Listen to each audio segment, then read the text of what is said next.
जय हिंद दोस्तों। 7वें वेतन आयोग में बड़ी चूक हुई थी और ये चूक 8वें वेतन आयोग में नहीं होनी चाहिए।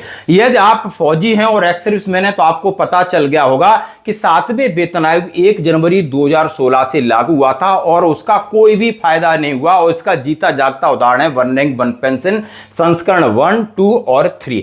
तो आइए दोस्तों, आज इसी को लेकर के बड़ी बहस हो रही है और बड़ा दबाव बनाया जा रहा है और सबको जागृत किया जा रहा है कि यानी एक ही चीज है जो आपको 8वें वेतन आयोग में फायदा दिलाएगी और इसको पकड़ के रखना है और वो है फैमिली यूनिट। हां जी दोस्तों, थोड़ा फैमिली यूनिट, ये फैमिली यूनिट का मुद्दा यदि 7वें वेतन आयोग में उठाते सरकार मानती भी और 7वें वेतन आयोग की तस्वीर बदली नजर आती और वो तस्वीर 18,000 नहीं होती, वो 27,600 होती। वो फिटमेंट फैक्टर 2.57 नहीं होता, वो 3 के आसपास होता।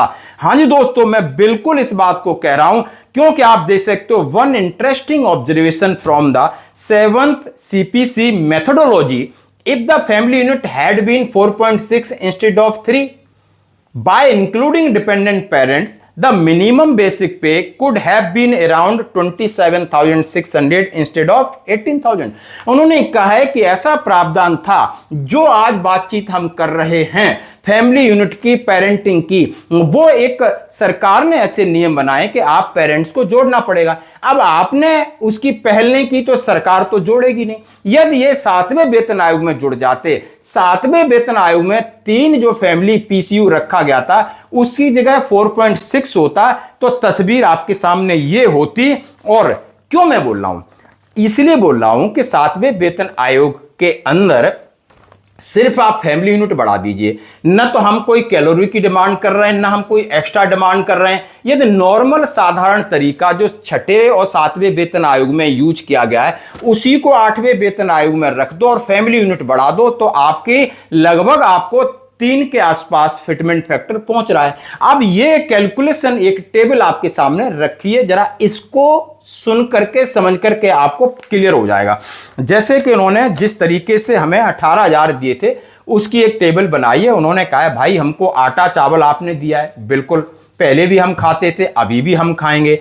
अब पर मंथ 3 लोगों के लिए उन्होंने व्यवस्था रखी थी। अब उस व्यवस्था में कौन था, हस्बैंड वाइफ और 2 बच्चे।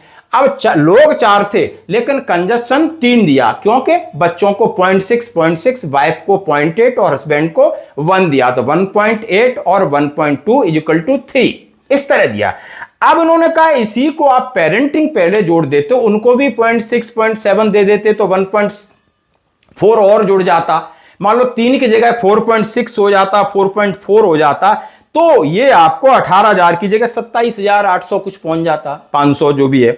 अब इन्होंने कहा भाई हमको आप आटा खिला रहे हो उतना, अभी भी हम वही खाएंगे। दाल दे रहे हो हम उतनी, रॉ यानी आपको हरी सब्जियां दे रहे हो, रॉ वेजिटेबल दे रहे हो, अदर वेजिटेबल्स दे रहे हो, फ्रूट दे रहे हो, मिल्क दे रहे हो, गुड़ दे रहे हो, चीनी है, खाने का तेल है, अंडा मीट मछली है और कपड़े धोना है, कपड़े हैं, डिटर्जेंट है जो आपके, और उसके लिए आपने रिक्रेशन का खर्चा है, त्योहारों का है, शादियों का है, स्किल डेवलपमेंट का है, मेडिसिन का है, सारी चीजें 6ठे वेतन आयोग, 5वें वेतन आयोग, 7वें वेतन आयोग में भी वही है। हम कह रहे हैं 8वें वेतन आयोग में आप मत रखो, सिर्फ और सिर्फ एक बदलाव कर दो जिसका नाम है फैमिली यूनिट। और वो बदलाव करना पड़ेगा क्योंकि पहली मीटिंग में ही NCJSM स्टाफ साइड की तरफ से माननीय शिव गोपाल मिश्रा जी ने आयोग की अध्यक्षा यानी जो हमारी हैं मैडम के सामने रख दिया गया था कि ये है कानून, ये है आदेश, पेरेंट को फैमिली यूनिट में शामिल करना होगा और ये नियम है। यदि हम पेरेंटिंग नहीं करते हैं, अपने माता पिता को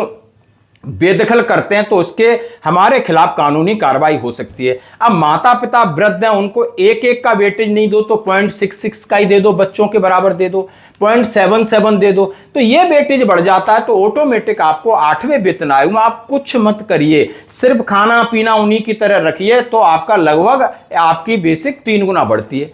अब जो 3.833 का दिया है तो वो क्यों ज्यादा है, उसमें 4.6 या 4.4 नहीं, उन्होंने सीधा 5 का फैमिली यूनिट रखा है, यानी 6 लोगों के बीच में 5 का रखा है। इसके साथ कुछ चीजें और ऐड की है, यानी नई टेक्नोलॉजी कहा है, उन्होंने कहा है नया मोबाइल का जमाना है, ब्रांडेड कपड़े का जमाना है, अच्छी कैलोरी खाने का है, अच्छी एजुकेशन, हेल्थ वगैरह डाल दिए, इसलिए लोगों को बड़ा वो अतिशयोक्ति लग रही कि बहुत ज्यादा है। लेकिन मैं बेसिक की ही बात कर रहा हूं। अब यही बात इन्होंने जो मैंने चीजें बताई और उन्हीं चीजों को 4.6 पर वर्कआउट किया है कि यानी जो महीने का आटा का खर्चा था 1108 तो 1700 वहां पहुंच जाता है, दाल का खर्चा 700 था तो 1000 पहुंच जाता है, सब्जी मतलब इसी तरीके से जब आपकी फैमिली यूनिट बढ़ी तो खर्चा बढ़ा है और जाकर के लगभग 27,576 हो जाता है।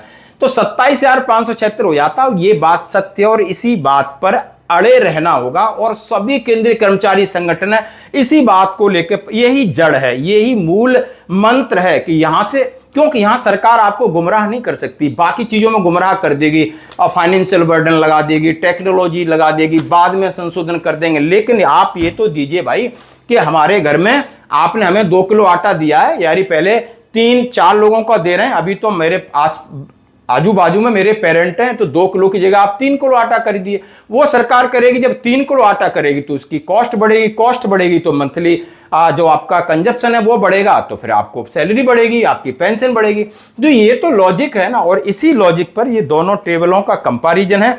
और अब कहा है The 8th CPC has an opportunity to better reflect today's family responsibility by the recognized dependent parent in the family unit. The would be reasonable and much needed reform. यानी इसको रिफॉर्म करने की जरूरत है और 8वें वेतन आयोग को सामने मजबूती से कस करके ये बात रखनी है। और हम सभी से निवेदन करते हैं, डॉक्टर मंजीत पटेल हैं, शिवगोपाल मिश्रा जी हैं, कि इस बात को आपने प्रमुखता से उठाना है। यहां से पीछे हट गए तो मामला सब गड़बड़ा जाएगा, क्योंकि इसका तोड़ सरकार के पास भी नहीं है कि आपने पेरेंटिंग शामिल करना है। तो दोस्तों अब फिटमेंट फैक्टर की बात कहने के लगभग न कुछ करिए तो आप लगभग जाकर के 2.95 2.75 तक भी जाता है, तो भी बहुत बड़ा एक अच्छा पे कमीशन इस बार होने की उम्मीद है, जैसा कि कयास लगाए जा रहे हैं और इस तरह कहा भी जा रहा है और सामने प्रमाण भी इस तरीके से तथ्य भी रखे जा रहे हैं। क्योंकि तथ्यों में दम होगी ना आपको लड़ने की, तो सामने वाला भी यस बोलेगा और ऊपर वाला आपको डिनाई नहीं कर सकता। धन्यवाद।